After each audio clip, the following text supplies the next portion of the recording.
What's going on, everyone? This is Kevin here, coming at you with my hands-on and first impressions video of the Motorola Moto G 2026.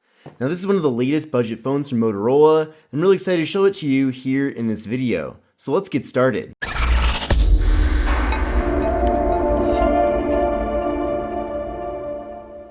So this is the Motorola Moto G 2026. Now, this device was recently launched, and as the name of the phone does imply, this phone is the successor to last year's Moto G 2025. Now, the reality is, going from the 2025 model to this one really didn't bring us too many changes at all. There are a few small changes, but I'll be getting into that in my full comparison between this phone and that phone, which will be in a separate video, so stay tuned. But what's really awesome though is that despite being launched very recently, the Moto G 2026 is already being offered on some carriers. So I did notice that at Metro by T-Mobile, you can currently get this phone through them, and in fact, you can get the phone for free if you are switching in from another carrier. So if it makes sense to you to switch into Metro to redeem your free device, then that might be a great way to save some money.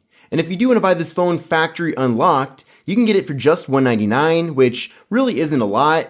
Now keep in mind though, this phone is pretty bare bones. It is certainly a budget device, but I know there's a lot of people out there that don't want to spend a lot and they just want a good, reliable smartphone that can handle the basics. So this phone is definitely an option that you might want to consider. Now before I get too far into things here with the Moto G 2026, I want to show you what comes included in the box. So here's the box. You can see it's a slim box, and there is actually no USB wall adapter, unfortunately, but I'll show you what actually is here. So included is a double-sided USB-C cable for charging and data transfer. We're getting a SIM card removal tool, and then finally, we're getting some literature, which as you can see, it also mentions the Moto G Play. So this must also double for that phone as well. So definitely check out my content about that phone if you do want to learn a little bit more. So despite the Motorola Moto G 2026 being a budget smartphone, we're actually getting a very large display with this device, with it being 6.7 inches. In addition to that, this display does feature Corning Gorilla Glass 3, making it decently durable. It's definitely an upgraded glass from your typical no-name, so that's definitely good to see as well that this phone does have some high-quality construction. Now with this device, we're getting an IPS LCD display. We are getting a 120Hz refresh rate here, so it is really fast and smooth. And in fact, if you want to get the full refresh rate speed, you actually have to go to the settings and enable that. So go to the settings here. This is one of the first things I did. Go down to display, and then you'll see right here display refresh rate. So the default is smart and balanced, which honestly might be the best option here if you do want to get the most battery life out of your phone, at least while also getting the 120 Hz when it makes sense. But if you do want to force it to do 120 Hz at all times, which I personally care to do, you can choose hyper smooth. Now, there's also efficiency first, which takes you down to 60 Hz, but what's the point of having a display with a higher refresh rate if you're not even using that feature? So definitely for the smoothest experience, go into here and switch over to hyper smooth. So you can just see how fast this display is. But anyway, it is IPS LCD, which isn't necessarily the best display technology out there. Of course, since this phone is meant to be a budget device, it's totally okay. Just know that compared to more premium phones out there, it's not as bright and vibrant. And speaking of which, we are getting a maximum brightness here of 1000 nits. So overall, that's fine. It's not like this phone is unusable, but definitely if you're outdoors, it might be a little bit hard to look at your phone's screen, but that is a compromise that comes with a phone that is this affordable. Now the display is 720p, so that's another major compromise, so it's not 1080p, which I wish it was.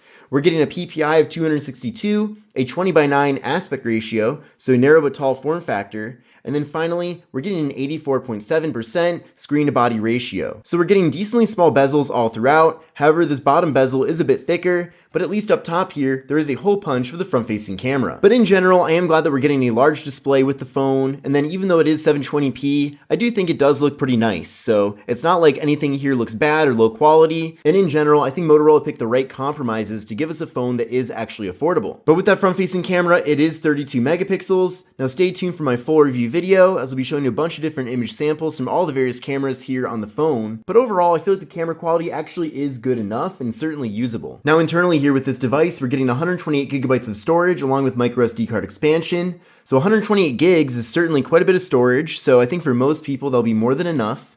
But I do also like the fact that we are still getting that option to add an SD card expansion, because maybe you want to offload some of your photos and videos onto that SD card, then that will free up some of the internal space on your phone. Or if you're switching in from another smartphone that does have microSD as well, then you can simply move the SD card from your old phone to this phone, and you don't even have to transfer all of that data, so that could be a little bit more efficient. Now, there is no wireless charging with this device, which is to be expected considering it's a budget phone, but the phone does have a fingerprint sensor located on the power button, and it is really fast and responsive, so I really like how well that works. Definitely a good implementation there. And then the phone also has face unlock. Now, when looking at the camera module on the back of the phone, it looks like there's 3 cameras, but as far as I'm aware, there are not. In fact, there's just 2. So there's a 50 megapixel main camera, and then a secondary 2 megapixel macro camera, but in general, that macro camera has limited functionality. So at least the main camera is 50 megapixels, but just know that seeing all these various cameras in the back of the phone kind of gives you a little bit of an illusion compared to reality. And in addition to that, video recording with this device does max out at 1080p with both the front and rear cameras. So just know that there is no 4K video. So here's how things look on the camera app. This is with the main rear camera right now. Then tap on this flower for the macro mode, and with that you can get really close up and have things be in really good detail. However, I feel like if you take the standard camera and you take a close-up image and you even crop in on that image, you're going to get a better result compared to the macro camera, so I'm not really sure what the point of the macro camera even is. But at least with this phone there is portrait mode, so you can get those nice blurred out backgrounds. If you go over to the More tab, there's even other options too, so there's dual capture video, which is pretty cool. You can take video with both the front and rear cameras at the same time. You can scan documents, there's panorama, night mode, time-lapse, photo booth. You can also go over here to take selfies, of course, with the phone. There's me right there. There's an option as well for a group selfie, so it crops out slightly. And then you can take standard selfies too if you don't really like portrait mode. So at least with this phone, there are some options when it comes to the various cameras, but overall, there really aren't that many camera features. Now with this device, we're getting 4 GB of RAM paired up with the MediaTek Dimensity 6300 processor. Now those specifications are carried over from last year's Moto G 2025, so it is a little bit disappointing that we didn't get any innovation when it comes to the RAM and processor, but at least the phone runs nice and smoothly, it's fast to boot up, and overall, for what this phone is, I'm pretty happy still with what we're getting there. Now 4 gigs of RAM though, I do feel like is kind of the bare minimum, especially in 2026, but I did run a benchmark test using Geekbench 6, and here are the scores I got from that test.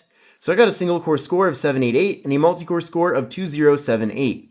So what I recommend doing is running this test on your current phone and then compare your scores to these scores to really see how the Moto G 2026 does measure up. And then with this device, we are getting Android 16 out of the box, which is currently the latest and greatest version of Android. So at least we are getting that. We don't have to wait for any further updates to get it. And overall, I do like Motorola's take on Android. It is nice and refined. Everything runs very smoothly. They don't really pack this phone full of a bunch of extra features, but at the same time, this is their budget device, and they do save some of their more premium software features for their higher end phones. But new this year is a larger battery. So we're getting a 5,200 milliamp hour internal battery, and then along with that, we're getting 30 watt fast charging. So 30 watt fast charging is actually pretty impressive for a budget phone, so I am glad to see that at least. And then with the battery being so large at 5,200 milliamp hours, definitely expect to get at least a full day of usage here with the Moto G 2026. Also with this phone, we are getting NFC, and then we're also getting stereo speakers, so you're getting audio out of both the earpiece and the main speaker on the bottom when doing things like watching videos or listening to music, which also is nice to see on a budget smartphone.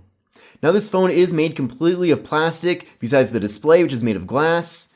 We're getting this really nice soft to the touch material on the back of the phone that almost feels like leather, but it's not. And we've been seeing this material for a while with Motorola budget phones, but I think one of the reasons why they've kept it around is because it is so good, and it holds up nicely over time. But on the back of the phone, we just have the camera module, flash, and Motorola logo. On the right side here, we have volume up, volume down, and the fingerprint sensor, which doubles as the power button.